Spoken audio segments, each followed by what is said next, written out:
This is the basic setup we always need to configure. Other dependencies depend on what we are building. For example, if it's a web app, we need certain dependencies. If it's a service running a scaler without a web interface, we would use different ones.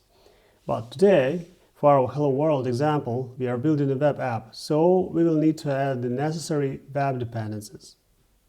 We will use Spring Boot Starter Web for this. The grow body stays the same as it's always the same for Spring Boot. The dependency we need is called spring-boot-starter-web. You might also notice a Tomcat dependency. By default, if we stop here, our app will have an embedded Tomcat server. So when we package the app, Tomcat will be included and used as the server. If you don't want that, you can add a different dependency. Spring Boot works similarly to the larger Spring framework. If it detects a conflicted dependency, it will automatically reconfigure to adjust the setup. For example, if we only have the Spring Boot Starter Web dependency, we will get Tomcat as the default server. If you want something else, we have a few alternatives. For instance, we can use Jetty or another started container. But we do have options. So if you want to switch to Jetty instead of Tomcat, we can replace the Spring Boot Starter Tomcat dependency with Spring Boot Starter Jetty. In this case, when Spring Boot detects the Jetty dependency, it automatically replaces Tomcat with Jetty, and Jetty will be used as the server. The choice is up to you. Use whatever you prefer. If you have any insights on whether Tomcat or Jetty is better, feel free to share in the comments. Well, personally, I spent some time trying to figure out which one is better, but I found that modern version of both Tomcat and Jetty offer very similar features. While there may have been differences in the past, nowadays they are both great options. So you can use either one. Okay, moving on. We now have the dependency that handles the web part of our application. This includes our controllers, servlet support, and everything we need for web development with Spring. Next, we will need a technology to generate the user view, or so-called UI, for our application. Typically, you would use GSP to handle some of the logic in the views. However, there is a drawback.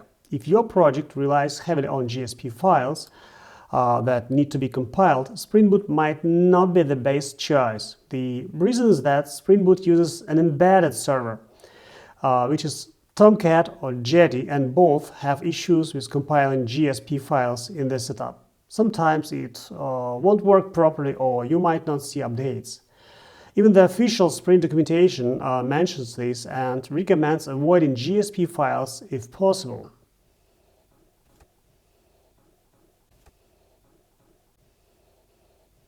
So let's keep GSP and try a different template engine, like FreeMarker.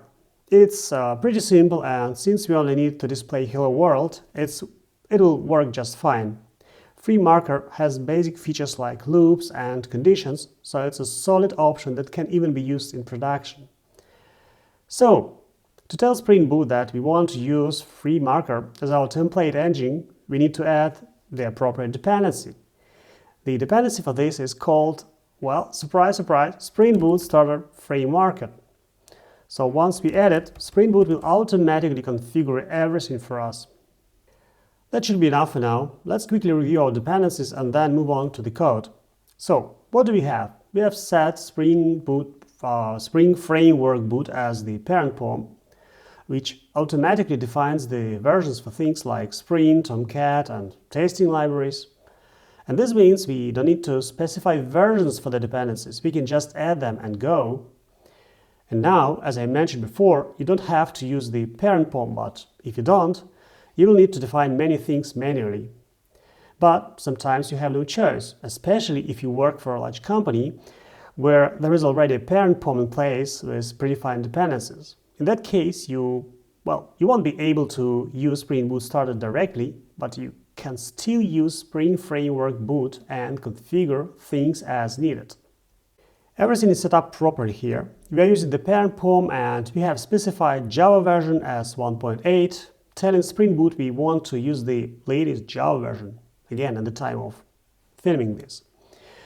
We have added the basic dependencies, the core one which handles finding the main application class, launching the application, initial configuration, and setting up everything optimally based on the classes you have defined.